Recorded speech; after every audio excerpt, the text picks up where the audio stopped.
vous allez bien mes petits lapins? Aujourd'hui, c'est pas compliqué. Est-ce que tu vois ce petit cadran de montre du Seigneur? Donc à l'intérieur, tu as un mouvement, forcément tu as les aiguilles, tu as le cadran. On va simplement venir transvaser justement cette montre-là sur cette montre-là. Pourquoi? Parce que j'ai envie de voir l'effet. C'est-à-dire que là, on est sur une lunette cannelée, comme on dit. Et pourquoi je change? Simplement pour pouvoir accéder à ce boîtier de montre là. À la base, tu vois, je sais pas si tu as vu la vidéo d'hier, mais en fait, tu as une lunette bleue, mais le mécanisme est cassé. Donc, on va venir absolument tout retirer de cette montre là. Donc, on va tout. En fait, rien ne se perd, frérot, tout se transforme.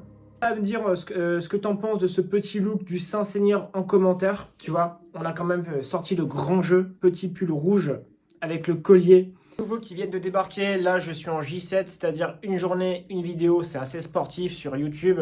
Et je pense qu'avec mon petit bijou du Saint-Seigneur, une fois que j'aurai mis le cadran bleu, on va venir absolument tout graver. Et moi, c'est pas compliqué, je crée des montres. Et là, dans cette vidéo-là, finalement, tu vas apprendre plus ou moins, tu vas me voir comment je crée des montres simplement. Donc pour ceux qui me demandent, tu vas sur antoinebeauchamp.com, tu mets ton adresse mail si mes montres t'intéressent. Et si tu veux apprendre à créer des montres, tu vas sur watchmakerformation.com. Et puis voilà quoi, je fais que ça frérot. Une petite douceur mec. Et mets un petit like, ça fait plaisir. Là on est sur un petit bordel. On va tout ranger avant. De toute façon, dans 5 minutes, en fait c'est simple, quand la vidéo sera terminée, ça va redevenir le bordel. On va poser le PC, donc là c'est la petite montre, la montre et ça. Dans les montres, c'est vraiment pas rare de perdre une pièce, et ouais, c'est comme ça. Donc forcément, c'est bien d'avoir justement, on va dire, de l'espace, quelque chose de propre où t'as absolument rien, pas de tapis, franchement, qu'un truc blanc et bien plat, avec pas grand chose. Comme ça, si tu perds quelque chose, tu le retrouves très rapidement. Là, on est en recherche de matériel, c'est-à-dire que c'est simple. J'ai plus, je pense que je n'ai plus le petit matériel pour venir retirer le bracelet de la petite montre. Donc ça, c'est une galère. Je cherche absolument partout. Alors, c'est pas très grave hein, si je ne l'ai pas. On trouvera toujours une solution. En fait, on fera la solution du cochon. C'est-à-dire que je vais venir retirer simplement ça. Ou bien j'ai une autre solution, je sais pas. J'ai fait la solution du cochon, mais plutôt du renard, c'est pas compliqué. En fait, j'avais pas l'outil pour déclipser le bracelet de la montre. Donc, qu'est-ce que j'ai fait? J'ai simplement enlevé une vis concernant le bracelet de la montre pour l'ouvrir et ensuite pouvoir accéder enfin à son boîtier. C'est propre, c'est simple, c'est facile. Franchement, voilà quoi. Du coup, là, je vais te montrer un petit truc intéressant. C'est vraiment, l'arrière de mes montres est toujours gravé d'une manière assez artistique. Voilà. Donc, du coup, là, tu vois. On est sur ça. Donc là, c'est un design totalement différent. Ça, c'est gravé, ça, c'est vraiment gravé à la main. Tu vois, avec une machine particulière. Et là, c'est un autre type de... Là, c'est aussi gravé. Mais j'aime pas trop. C'était un test. C'était pour voir si je pouvais graver du verre. Tu vas bien... Voilà, attends. Oh, tu vas voir. Bon, c'est pas le top du top, donc dans tous les cas, c'est pour ça que l'arrière me dégoûte. Ça va finir par être mon test vert. Donc je vais graver à fond cette partie-là, tu vois. Pour le moment, tout se passait très bien jusqu'au moment où un problème intervient. Donc dans cette étape, c'est pas compliqué. Je viens retirer le mouvement de la montre soigneusement pour ensuite le transférer sur l'autre boîtier de montre et être tranquille jusqu'au moment où, paf! Petit problème que j'ai pas anticipé, tu vois, si tu veux, là, sur simplement le mouvement de montre, tu vois, sur ce mouvement de montre, on n'a pas de date, tu vois, il n'y a pas de date. Alors que ici, j'ai une date, et là, j'ai pas de date. Donc, on va peut-être,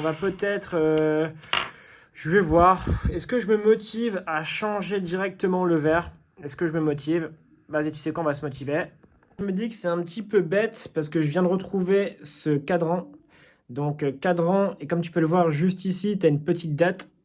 Je vais te montrer le cadran dans le nouveau boîtier de montre. Et en fait là j'étais entre deux galères, donc en pleine hésitation. C'était soit je retirais les aiguilles pour changer de cadran, donc re-régler un mouvement de montre, soit j'enlevais directement un verre, le verre des deux montres pour les changer parce qu'il y avait la petite bulle de date qui me gênait.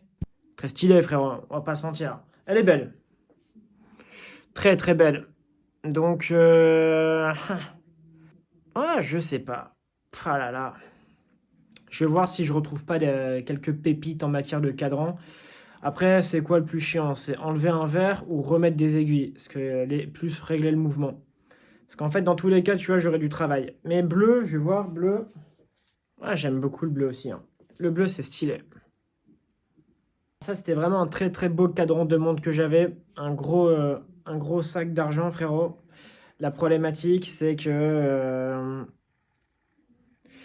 j'ai voulu simplement mettre le petit Antoine Beauchamp et ça a retiré la peinture. Donc là, c'était vraiment, en fait, c'était plus sentimental. Il faisait partie de mes premiers cadrans de montre. Je crois que c'était mon deuxième cadran de montre que j'ai créé. Tu peux le voir, c'est venu retirer la peinture. Du coup, j'ai décidé de garder le cadran bleu parce que franchement, il est vraiment beau. Là, c'est une étape qui est vraiment pas agréable, c'est pas compliqué. Je vais retirer le vert des cadrans de montre pour simplement les changer. J'ai beaucoup de chance parce que c'est exactement la même dimension. Là, on va devoir forcer un petit peu. Donc, l'étape est plus ou moins faite, hein. On va devoir forcer. Pourquoi? Parce que c'est en millimètres. Franchement, c'était dur. J'étais à deux doigts de regretter de l'avoir retiré. Comme tu peux le voir, maintenant, c'est parfait. Ça va être très beau. Alors, étant donné que j'ai quand même consacré beaucoup d'efforts avec cette montre-là, je pense que ça restera toujours. Je vais la porter, quoi. Alors, en ce moment, ma montre préférée, elle est où? Ma montre préférée, c'est celle-ci, frérot. D'ailleurs, on va la porter maintenant. La montre qui me porte chance, mec. Celle-ci, c'est une masterclass, frérot. Quelle beauté. Oh là là. Son jeune cadran bleu. Comme tu peux le voir, tu as un effet bleu au niveau du verre. En plus, vert bombé, j'adore. Simple, efficace, sobre. C'est la dernière partie, franchement, on a vraiment bien galéré entre le verre qui n'était vraiment absolument pas prévu dans la vidéo, c'est-à-dire que j'ai capté à la fin qu'il y avait une petite bulle de verre, c'était soit je faisais les choses bien, proprement, soit je les faisais pas du tout. Étant donné que cette montre-là, je vais pas y toucher pendant un certain temps, je voulais absolument en plus la réparer. Voilà, là j'installe le mouvement, je le mets dans le nouveau boîtier, le verre est tout nouveau et ensuite paf, la montre est terminée, tu vas voir le résultat, c'est magnifique. Très bon travail, je suis assez content du résultat terminé. Voilà, ça ressemble à ça. Elle est belle, hein, on va pas se mentir. Sur mon Instagram, les gens préfèrent la noire à 67% contre 33%. Après la bleue, ça reste un prototype et vous préférez laquelle? C'est deux styles totalement différents. Perso, j'aime les deux. Donc évidemment, je vais continuer.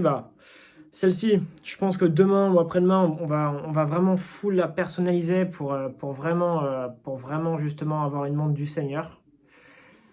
Mais en soi, le résultat est assez cool. J'adore.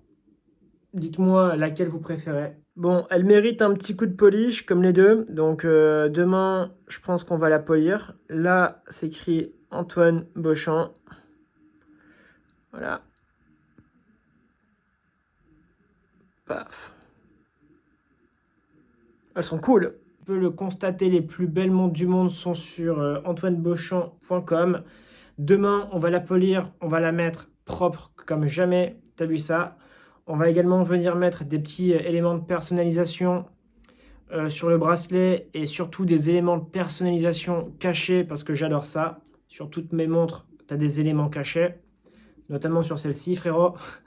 Bref, à demain. Mets un petit like. Dis-moi ce que tu en penses en commentaire, c'est important. Et les gars, j'ai l'impression que vous parlez jamais en commentaire, frérot, sur YouTube. C'est-à-dire que je passe sur TikTok. TikTok, c'est la guerre en commentaire, ça part dans tous les sens. Et sur YouTube, ça ne raconte pas sa vie, frérot. Donc racontez votre vie en commentaire, comme ça, moi, je suis dans mon lit, je regarde et je rigole.